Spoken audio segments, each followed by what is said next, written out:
Guys, Guabini has simplified matters for us. Number one, Guabini has basically showed us that there was a plan here. There was a well-orchestrated plan in getting all the accused arrested. That's one. Two, he proves to us that Zungu is a liar, and I'm going to tell you why I say Zungu is a liar.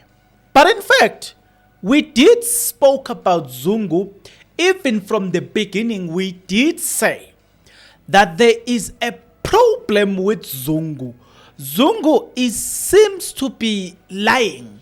And we did point out many inconsistencies within his story. But today, as Gwabini is testifying, we get to see some of the aspect. He's shown a spotlight in that. Another interesting thing that Gwabini did was to show us how he got arrested, which then takes us somewhere. But another interesting thing that I want us to pay attention to is the level of unsettledness from Advocate Baloy. Advocate Baloy is very unsettled, guys. Advocate Baloy is seriously unsettled, and I don't understand why, but he is indeed unsettled. And we will discuss that shortly. Let's explore that. The number one thing that I think it's worth us exploring, one, you can tell that what Zungu did, he took a story that happened in 2017, made it a 2014 story, so it can suit the narrative. And it's not the first time I heard about the fact that, no man, Gwabini Zungu meeting, it happened, but not in that year.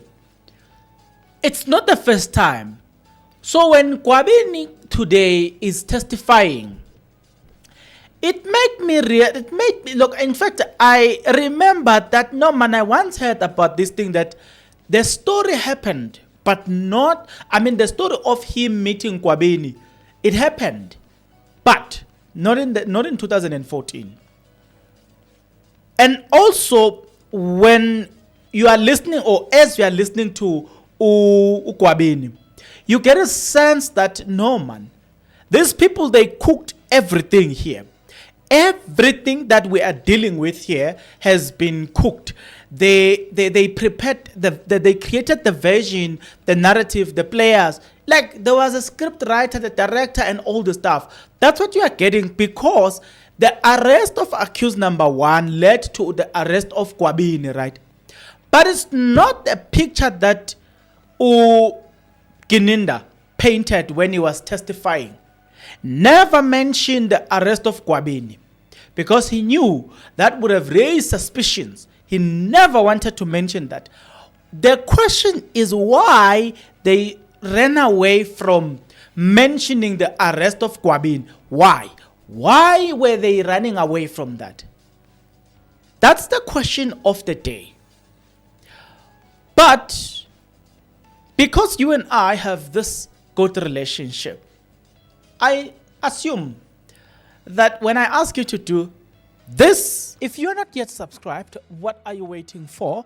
Because to subscribe, it is free. To like the video, it is free. To comment in the comment section below, it is free of charge. To like the video, it is free of charge. You can also join. Click the join button. Become a member of this YouTube channel. You will pay from as little as 20 Rand a month.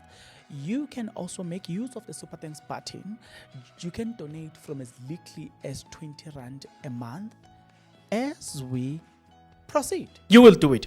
Thank you very much. Now, I will then say, you listening to Gwabini, right, speaking, you then contrast the evidence of Gwabini versus or against the one of Zungu, and then you're looking at that and you're like, no man.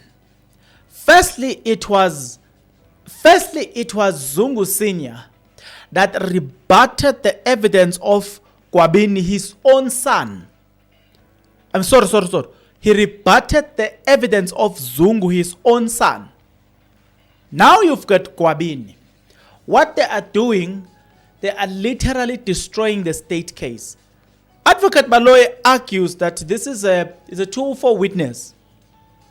And then when Advocate Baloy was arguing, you got a sense that he's basically saying, hey, be careful when are you still owe us something, or we did you favors.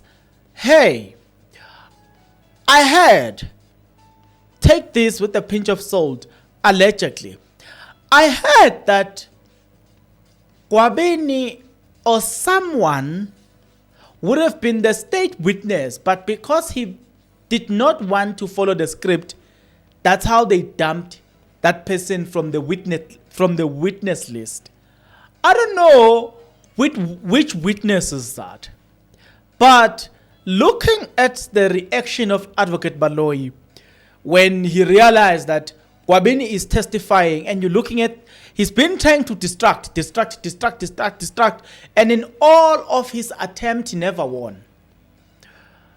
Could it be that the witness who didn't want to follow their script is Gwabini? I'm asking a question. Let me leave it there. I'm just leaving it there intentionally. Intentionally leaving this unattended. Now, the other interesting aspect in all of this is the fact that where does it place Zungu in this whole thing? Remember that Zungu was the one who said with certainty that there's evidence that he left at home, but that evidence couldn't be retrieved. So now, when you listen to everything that has been said so far, what perspective does it give you? Where do you think the state case is going towards? Don't you think we are going towards the end of the state case, or in fact we have reached the we have defeated the state case? I'm asking this because of Gwabini's presence in court, and I was watching very closely the reaction of Advocate Baloy. It taught me a lot. We're gonna talk about some other things in a different episode, but in this episode I was more concerned about that, and I said to myself, what does this then do to the state case? Isn't it, or is it not vindicating the state case? You know, guys, it made me realize, somebody once said to me, sometimes people will plant evidence and arrest you for that. It made me realize that, you know what, it makes sense that sometimes you need to have cameras around your area. In case they try and frame you. Or, you know what I'm saying, you need to somehow try to... The person who was saying that to me, he was like, you know, sometimes you will be driving. As you're driving, if they want you, you're going to be stopped, they will going to be searched, and then somebody's going to leave something, and then you drive, and then there's going to be a roadblock, and then boom, they discover the evidence that was planted by the people who stopped you. I'm not going to go deeper into that, but that person was saying something like that. So listening to Guabini today, it made me realize that, hey, Yazi, we are living in a very strange world where people that are entrusted to keep or uphold the law, they break the law and frame others. That is what I'm getting as I'm listening to Gwabini. Gwabini, as he speaks, he has something in him that makes me go like, I fully believe Gwabini. I don't even have a single shadow of doubt in my mind. I don't know why, but I'm telling you, I fully believe Gwabini. Gwabini strikes me as a guy who is just being honest nothing but honest.